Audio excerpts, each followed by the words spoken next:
સુરત શહેર પોલીસ દ્વારા health checkup કેમ્પનું આયોજન કરવામાં આવ્યું હતું. સુરત પોલીસ હેડક્વાર્ટરના કોમ્યુનિટી હોલ ખાતે હેલ્થ ચેકઅપનું આયોજન કરવામાં આવ્યું હતું, જેમાં સુરત પોલીસ કમિશનર અનુપમસિંહ ગેહલોતે હેલ્થ ચેકઅપ કરાવ્યું હતું. સુરત પોલીસના તમામ પોલીસ કર્મચારીઓ હેલ્થ ચેકઅપ કરવામાં આવ્યું હતું અને 19 તારીખથી લઈ 21 તારીખ સુધી કર્મચારીઓનું હેલ્થ ચેકઅપ કરવામાં આવશે. પોલીસ કર્મચારીઓએ 6 મહિને પોતાનું હેલ્થ ચેકઅપ કરવું ખૂબ જ જરૂરી છે, કારણ કે પોલીસ કર્મચારીઓ સતત દોડતા રહે છે, તો તેઓએ 6 મહિને પોતાનું હેલ્થ ચેકઅપ કરાવવું ખૂબ જરૂરી.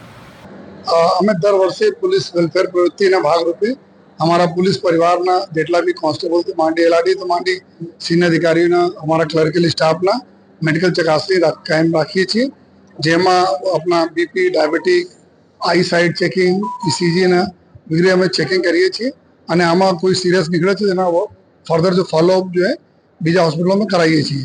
તો આજે લગભગ જો અમારા 6,500 જેટલા પોલીસ ફોર્સ છે જો આજથી કેમ્પ અમે ચાલુ કર્યા છીએ જો અને ઘણા બધા લોકોને સિવિલ હોસ્પિટલમાં થઈ પણ ગયા છે, પરંતુ ત્યાં અમરનાથ યાત્રાના લીધે અત્યારે હોસ્પિટલ સ્ટાફ ત્યાં બિઝી ચેકિંગમાં. તો અમે જો સેન્ટર પર આ હોસ્પિટલના સહયોગથી અત્યારે અહીંયા પોલીસ હેડક્વાર્ટર ખાતે આ કાર્યક્રમ રાખીએ છીએ, જો 3 દિવસ ચાલશે જો અને અમે સ્વસ્થ રહીશ તો અમારા પરિવાર બી સુખી રહેશે અને પછી અમે બી શહેરને ખૂબ સારી રીતે જો સેવા કરી શકીશ. આ આશયથી કે ફિટ આપણા પોલીસ ફિટ તો અમે શહેરને ફિટ રાખવાના આશયથી જો અમારા દર વર્ષે જો કરીએ છીએ. આ જ સેન્સિટિવિટી આ બધા અમારે પોલીસ પરિવારને બી લાવીએ છીએ કે પોતે સેફટી અને જો આપણે જો હેલ્થના જો સેફટી છે, સિક્યોરિટી છે, આ રાખો, જેથી અમે જો પોલીસમાં અધિકારી જવાન તરીકે અમે લોકોને સલામતી જાળવી શકીએ. કેટલી જરૂરી હોય છે આ હેલ્થ ચેકઅપ માટે?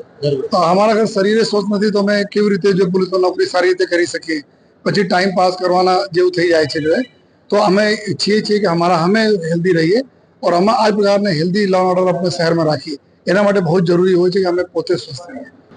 आज जो हेल्थ चेकअप कैंप रखा है वो पुलिस सूरत शहर की पुलिस जो है उनके लिए और हमारा सूरत शहर का सिविलियन स्टाफ है उनकी स्पेशल आई चेकअप के लिए और जनरल जो बीमारी है ब्लड प्रेशर, शुगर, बीपी उसकी है, मतलब बीपी शुगर वगैरह की है और ईसीजी भी होगा इनका. पुलिस वाले हमने सबको बुलाया है, तो अभी जो सुबह का सेशन है अभी 200 है, बाकी पुलिस वाले आ रहे हैं और धीरे धीरे 4 बजे तक ये कैंप चलेगा. तो आज हमारी गिनती है कि 700-800 लोग आज एक दिन में हम कर पाएंगे. मानिए कितना रखते हैं ये कैंप, कितना मानिए रखते हैं पुलिस वालों? अच्छा, ये कैंप तो मतलब बहुत मायने रखते हैं. उनको आई विजन का पता चलेगा, फिर उनमें ब्लड प्रेशर और कोई कई बीमारी ऐसी होती है जो खुद डॉक्टर के पास बीमार नहीं पड़ते तब तक नहीं जाते.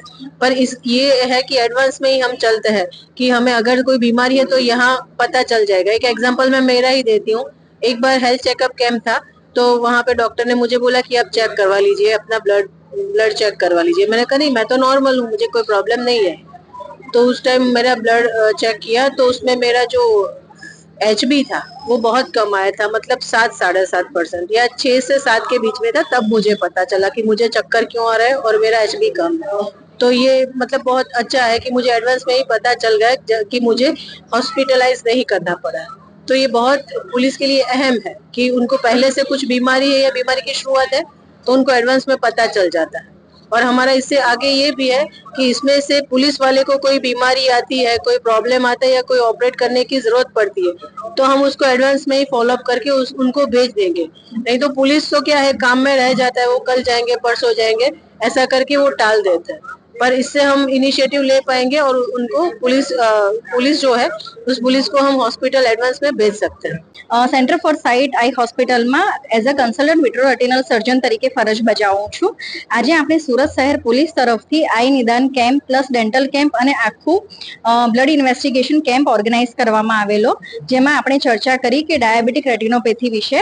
ઘણીવાર ડાયાબિટીક પેશન્ટ્સને ખબર જ નથી હોતી કે ડાયાબિટીસ છે તો એમણે આંખ પણ ચેક કરાવવી જોઈએ, કારણ કે શરૂઆતના સ્ટેજમાં ડાયાબિટીસના પેશન્ટ્સને કોઈ સિમ્ટમ્સ જોવા મળતા નથી, પણ જેમ જેમ ડાયાબિટીસનો સ્ટેજ આગળ વધતો જાય છે તેમ તેમ પેશન્ટ્સને ઝાંખું દેખાવા લાગે છે. પણ જો એનું નિયમિત રીતે સમયસર સારવાર જો કરવામાં આવે તો આપણે ચોક્કસપણે એમની દ્રષ્ટિ બચાવી શકીએ છીએ.